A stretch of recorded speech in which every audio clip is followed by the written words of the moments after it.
Good morning सबैजनालाई। I hope तपाईँहरू पनि सन्चै हुनुहुन्छ होला भन्ने म आशा राख्दछु अनि म पनि सन्चै छु।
म चाहिँ ठुलो मम्मीहरूकोमा दुध लिनको लागि जाँदै थिएँ तब मैले हाम्रो बोजू सासूको चाहिँ दिदी अथवा उहाँहरू चाहिँ जापादेखिको आउनुभएको रहेछ उहाँहरूलाई भेटेँ।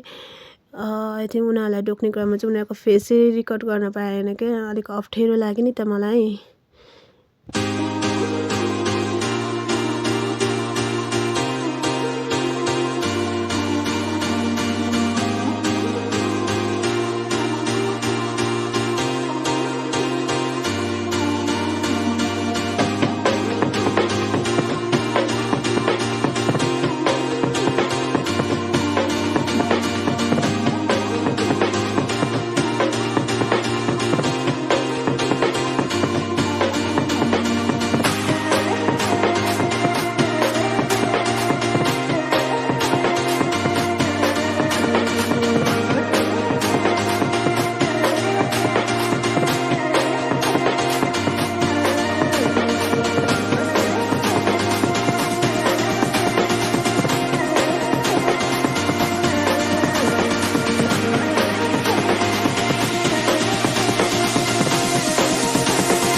म चाहिँ पुगिसकेँ अनि उहाँ चाहिँ मेरो बहिनी स्कुल जानको लागि रेडी हुँदै थियो अनि उहाँ चाहिँ हाम्रो गाउँको आसिङ अनि उहाँ चाहिँ हाम्रो बोजू सासू ठुलो मम्मी।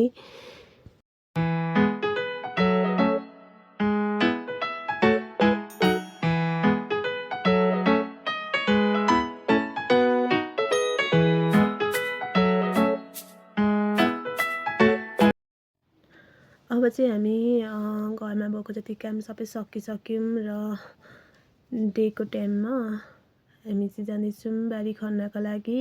गाउँघरको कामहरू त त्यही त हो, खेती लाउनु होइन त। सो हाम्रो पनि अहिले अदुवाको सिजन छ, अदुवा रोप्ने अनि हामी पनि अदुवाको लागि ठाउँ बनाउनु लागि जाँदैछौँ। तपाईँहरूले हेरेर साथ दिनुहोस् होला भन्न म चाहन्छु।